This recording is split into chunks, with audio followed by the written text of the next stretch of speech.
Então, meus queridos alunos, vamos começar aqui a aula de correção da lista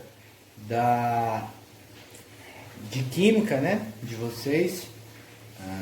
Em relação à lista de matemática de vocês, que foi refazer alguns exercícios do livro, tá? Todos os exercícios do livro já foram corrigidos. Eu pedi vocês para refazerem, para poderem revisar, né, o conteúdo de uma forma para que a gente, porque como a gente não está pessoalmente, né? Então, uma forma de vocês estudarem era revisar aqueles exercícios já feitos por nós, tanto em sala quanto já corrigidos quando passados para casa. Então agora nós vamos nos de física também a mesma coisa. E aí agora na lista de química a gente vai revisar o conteúdo e ao mesmo tempo corrigir a lista, tá? E o conteúdo de modelos atômicos que está nessa lista, né? É um conteúdo simples, tá? Basta você lembrar de cada um dos modelos e das suas relações. Um surgiu após o outro. Então, vem um cientista, dá uma ideia, o outro usa aquela ideia para fazer o seu próximo modelo e assim sucessivamente, né? Aqui, então, nós vamos começar a correção da lista com a número 1. E aí ele fala no primeiro enunciado.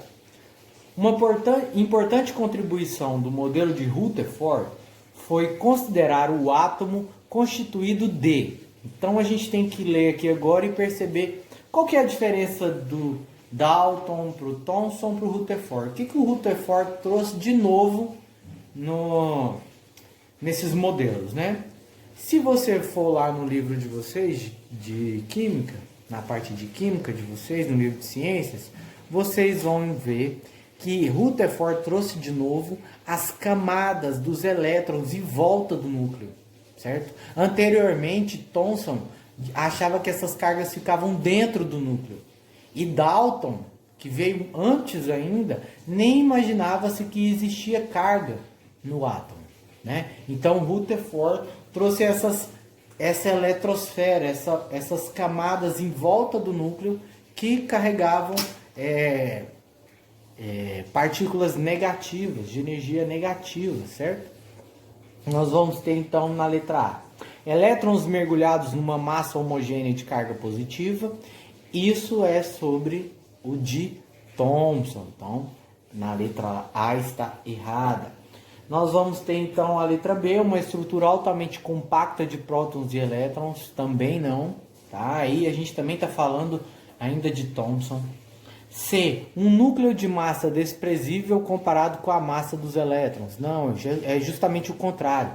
A massa dos elétrons, né, é desprezível em relação à massa do núcleo de um átomo.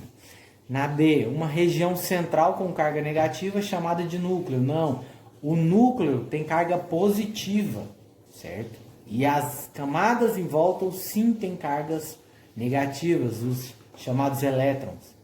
Então nós vamos agora para a letra E. Um núcleo muito pequeno de carga positiva cercado por elétrons. Então a verdadeira é a letra E. Então aí você na sua lista marque a letra E. Agora vamos para o exercício de número 2, certo?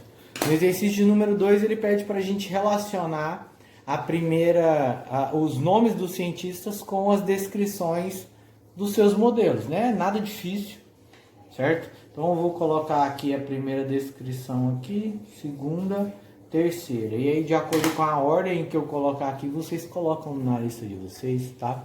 O primeiro é Dalton, o segundo é Thomson e o terceiro é Rutherford. Vocês têm a lista aí, vocês conseguem ver no computador, ou imprimiram, ou copiaram no próprio caderno, né? Então vamos lá. A primeira descrição é: seu modelo atômico era semelhante a um pudim de passas. Isso daí está relacionado ao modelo de Thomson. Então o primeiro é 2, tá? Cientista de número 2, que é o Thomson. Eu vou até colocar o nome dele aqui, né? Às vezes a pessoa perdeu a lista ou não lembro direito. Então vamos lá. O segundo é: seu modelo atômico era semelhante a uma bola de bilhar. Esse é o mais conhecido, né? Que foi o que deu início. E é o modelo de Dalton, ou seja, o primeiro cientista. Vou colocar aqui Dalton, certo? E a segunda característica do modelo é: criou um modelo para o átomo semelhante ao sistema solar. Por que semelhante ao sistema solar? Porque o núcleo é o centro, né? Como se fosse a representação do Sol. Um dos exercícios aí mais para frente vai falar disso. Acho que é próprio 3 ou 4, não sei. E o centro seria o Sol e em volta, que são as eletrosferas, as camadas de elétron, seriam os planetas. Por isso essa comparação com o sistema solar. E então esse modelo é o de Rutherford, certo? Que é o 3. Então, vou escrever o nome dele aqui. Tá. Vamos então para o exercício de número 3, já que o 2 agora está respondido. 3. O átomo de Rutherford, certo? Criado em 1911, foi comparado ao sistema planetário, aí, ó, comentando. O núcleo atômico representa o Sol e a eletrosfera os planetas. A eletrosfera no átomo é uma região que contém o que, né? O que tem nessa eletrosfera? Na letra A ele fala, contém partículas de carga elétrica negativa. Sim, os elétrons são negativos. Contém partículas de carga elétrica positiva, essa é a B, né? Não é positivo. Positivo é o centro. Na C fala que contém nêutrons. Não, os nêutrons estão no núcleo e não na eletrosfera. Na D está falando concentram praticamente toda a massa do átomo. Errado. Toda a massa do átomo, quase toda a massa do átomo, fica no núcleo e em volta simplesmente os elétrons. E na letra E fala contém prótons e nêutrons. Não, os prótons são representação de carga elétrica positiva, tá? Então, carga elétrica positiva está no núcleo e não na eletrosfera. E os nêutrons, tá? Que representam cargas neutras, certo? Eles estão também no núcleo e não na eletrosfera. Então, a resposta correta é a letra A, tá? Contém partículas de carga elétrica negativa. Agora vamos para a número 4. A número 4 é um pouco diferente. Ela vai pedir agora para a gente ler, né? Cada um das especificações dos modelos e falar qual a diferença desses modelos para o atual, né? Qual é a diferença? Então aqui essa correção eu vou fazer uma correção mais audível, né? Eu não vou escrever nada demais aqui. Vocês vão tentar escutar e a partir daí tirar as próprias respostas. Mas vamos lá. A primeira descrição, né? É do modelo dos gregos ainda, o inicial, o que trouxe a ideia de átomo, né? Eles deram o nome átomo, mas eles ainda não tinham noção de como seria um átomo. Eles tinham a ideia de que existia uma partícula mínima, ou seja, que tudo poderia se reduzir àquilo, algo mínimo, certo? Algo muito pequeno, e aí eles deram essa palavra átomo, que quer dizer algo indivisível. Tá? Então a gente já começa por aí. Então temos aí na átomo dos gregos Demócrito de Abdera e Leucipo, tantos nascidos antes de Cristo ou mortos antes de Cristo também. A matéria era composta por pequenas partículas que receberam a denominação de átomo, do grego átomo, indivisível. Então já se sabe hoje, do modelo atual, que sim, os átomos são divisíveis, tá? Então aí do 1, o que é contrário ao modelo atual é que o átomo é divisível. Uma prova disso é a invenção da bomba atômica, que nada mais é do que a divisão de um núcleo de um átomo, certo? Que gera uma energia muito grande a ponto de termos um exemplar da bomba atômica. Então vamos lá para o modelo de número 2, tá? O modelo de número 2 é o modelo de Dalton, e aí ele diz que é uma esfera maciça, ou seja, ela é indivisível também, então ele já erra aí. Homogênea, indivisível, né? Indestrutível e eletricamente neutra. Aí está o erro de Dalton. Lógico que ele errou junto com os gregos em relação a ser indivisível. Mas ele erra ao dizer que ela é eletricamente neutra e não. O átomo possui carga, tanto positiva quanto negativa, tá? Então, o átomo possui carga. Então, ele não é neutro. Algo neutro é tipo essa folha de caderno. Ela é neutra, tá? Ela não gera energia, tá? Agora o átomo não. O átomo é formado por energia. Ou seja, acaba que se essa folha é formada por átomo e eu digo que ela é neutra, é porque há um equilíbrio entre as camadas de elétron aqui. Mas se você for olhar minimamente, essa folha sim possui carga, tá? E aí a gente vai falar de física dos materiais, e aí é um outro conteúdo, tá? Agora vamos para o modelo de número 3, tá? Que é o modelo já de Thomson. E é o modelo de Thomson, o átomo como uma pequena esfera positiva impregnada por partículas negativas, os elétrons. E aí é que está o problema, certo? Ele acredita-se que, por mais que ele possua carga, ele acertou em falar que possui carga, mas ele diz que possui apenas cargas negativas, certo? Então, o erro dele está aí. O centro dele sim possui carga, mas é carga positiva. E não somente negativa. A negativa está em volta, na eletrosfera, mas ele ainda não tinha noção de eletrosfera. Mas ele, pelo menos, iniciou-se a ideia de que existia partículas, né? Mas não só negativas. Então, o átomo também possui carga positiva, tá? Não somente negativa. Então, aí agora nós vamos para o de Rutherford. E aí a gente, poxa, mas Rutherford foi o que chegou mais longe, como assim? Por que ele teria algo contrário? Não, mas Bohr deu uma atualizada no dele. Então, o último é Rutherford Bohr, porque ele pegou aquilo que já estava praticamente pronto e mostrou que existia algo além, que estava faltando alguma coisa. Então, nós vamos agora encontrar no de Rutherford aquilo que faltava, certo? Então, para Rutherford, o átomo consiste em um núcleo pequeno que compreende toda a carga positiva e praticamente a massa do átomo. E também de uma região extranuclear, que é um espaço vazio onde só existem elétrons distribuídos, certo? E aí é que tá. Quando nós falamos dos elétrons distribuídos em volta do núcleo, né? Essa região extranuclear, ele não cita as camadas, certo? E aí Rutherford Bohr vai dizer que eles sim estão distribuídos fora do núcleo, mas existem camadas específicas para esses elétrons, eles não ficam soltos, eles giram em torno de uma camada específica, como se fosse uma órbita, certo?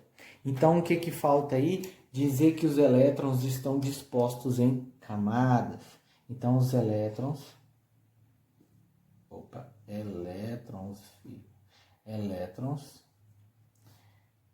estão em camadas, certo? Se relacionarmos a um sistema planetário, sim, ele vai estar em órbitas, ou seja, ele gira de uma forma a seguir um ciclo, né, contínuo. Então, dando continuidade aqui, vamos para o exercício de número 5, certo?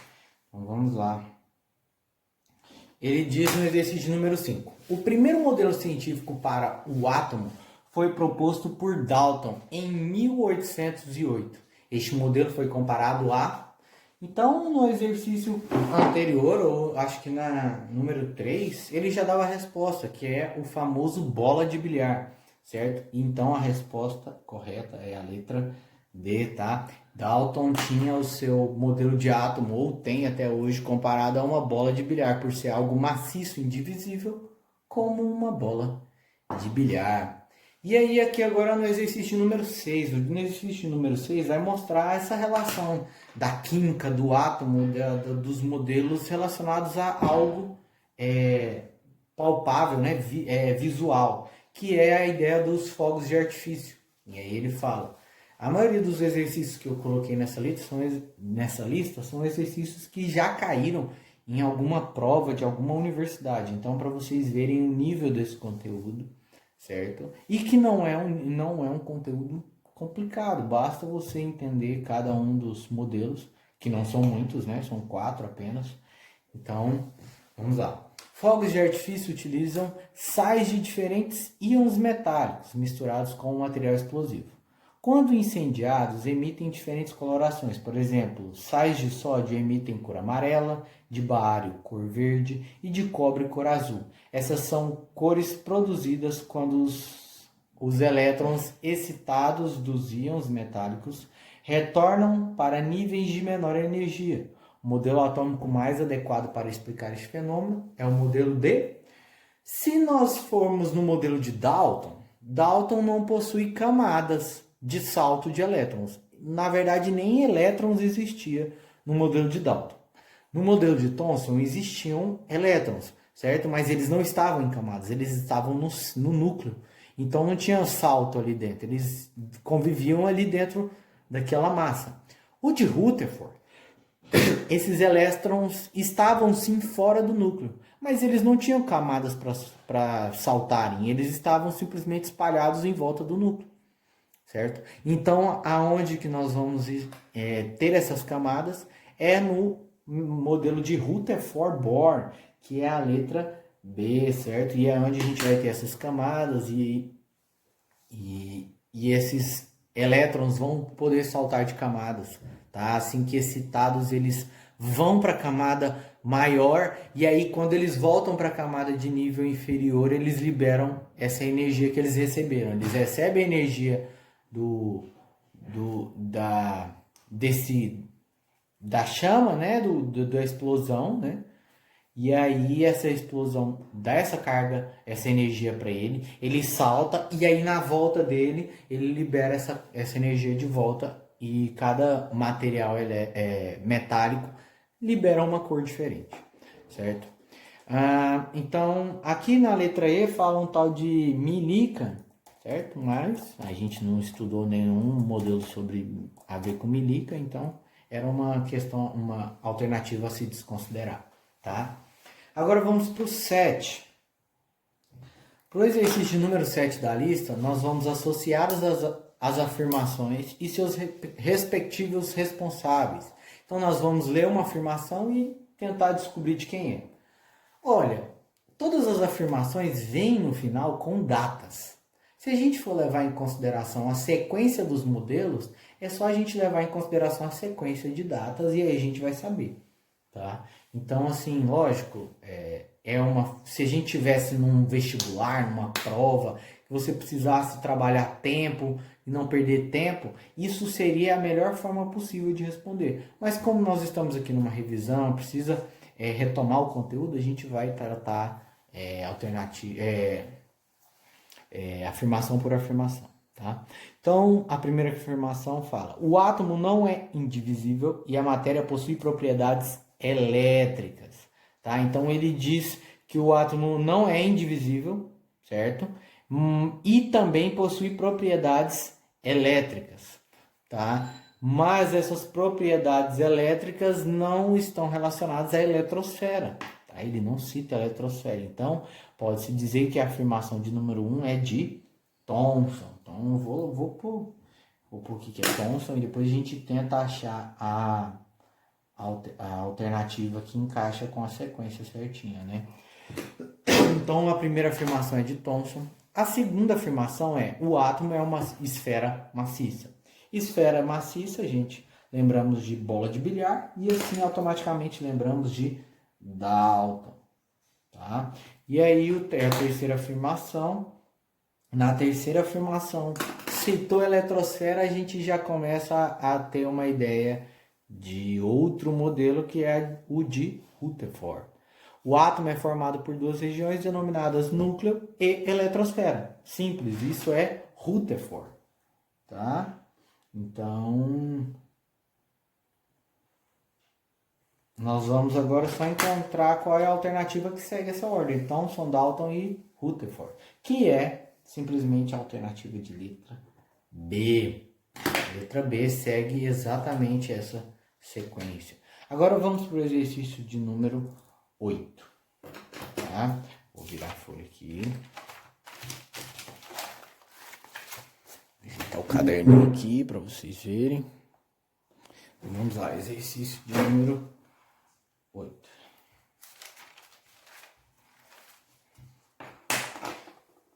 Assinale a alternativa que completa melhor os espaços apresentados na frase abaixo.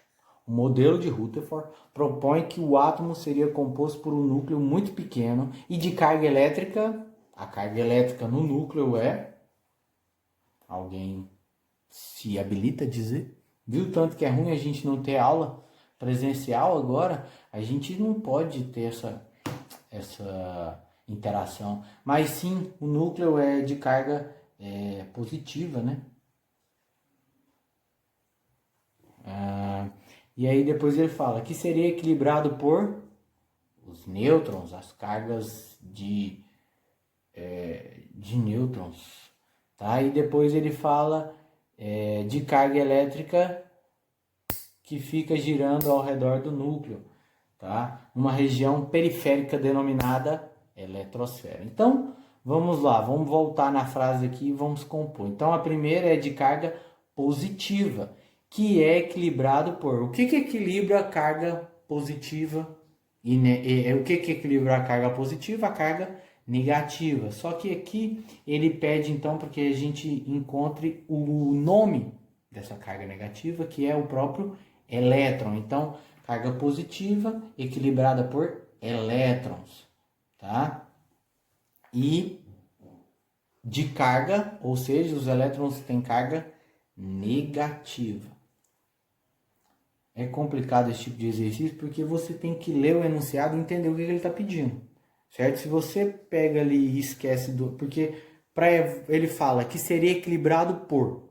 E aí você pode imaginar, ele pode ser equilibrado pela carga do centro, né? Que é os nêutrons, ou pela carga negativa que está na eletrosfera.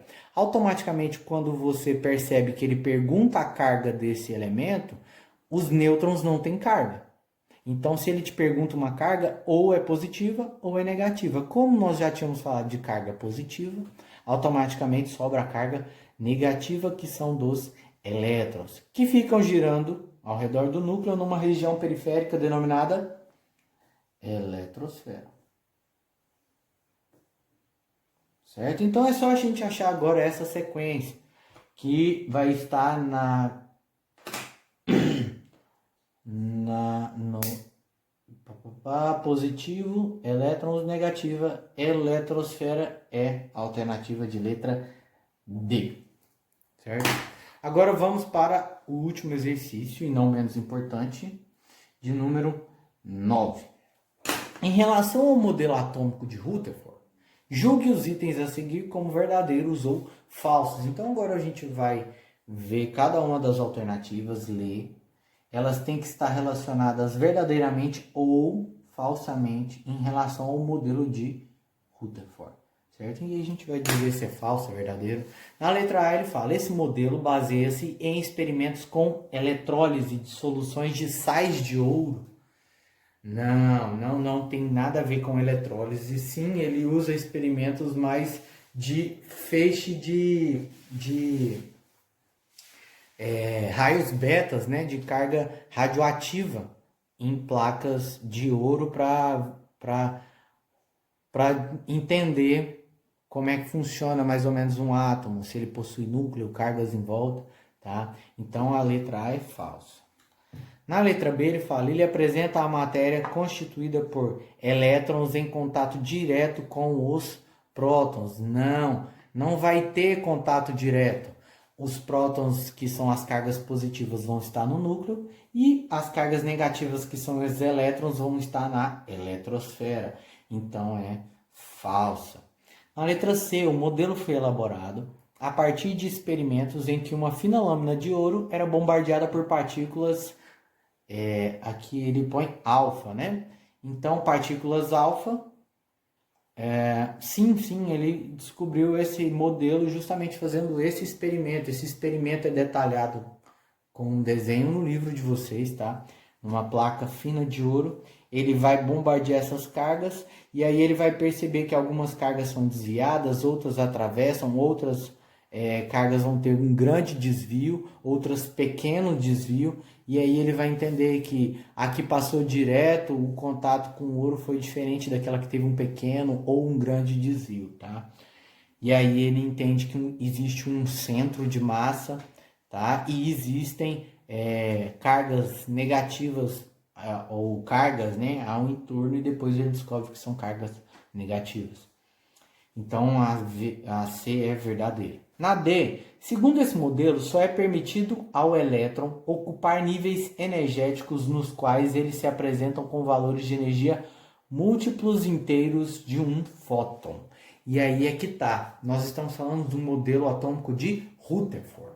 Nós só vamos saber de valores energéticos de fóton, isso só no Rutherford-Bohr. Rutherford só imaginava que existia carga elétrica em volta do núcleo e não essa organização que o Bohr vai trazer. Então, acaba-se que a gente fala de Rutherford, mas não é especificamente de Rutherford, certo? E sim de Rutherford-Bohr. Então, esse também é falso, tá? Esse modelo é semelhante ao sistema planetário, essa é a letra E, né? Em que os elétrons distribuem-se ao redor do núcleo, assim como os planetas em torno do Sol. Então, essa letra E também é verdadeira. Então, ficou falso, falso, verdadeiro, falso, verdadeiro. E aí, nós terminamos a lista de química, essa revisão. Espero que vocês tenham tido uma ideia do conteúdo de uma forma diferente, uma visão diferente do conteúdo. Qualquer dúvida que vocês tiverem, vocês vão lá no livro de vocês, tá? No caderno eu também passei alguns detalhes sobre os modelos, certo? Então, eu espero que qualquer dúvida vocês levem para a sala de aula agora nessas voltas. Se Deus quiser, nós vamos conseguir voltar, tá? E vamos conseguir voltar, espero que mais dedicados, porque a gente tem que perceber o quanto a gente perdeu tempo, mas é um tempo para a gente analisar, né? E ver o quão importante essas pequenas coisas. Então, é isso, muito obrigado e até mais.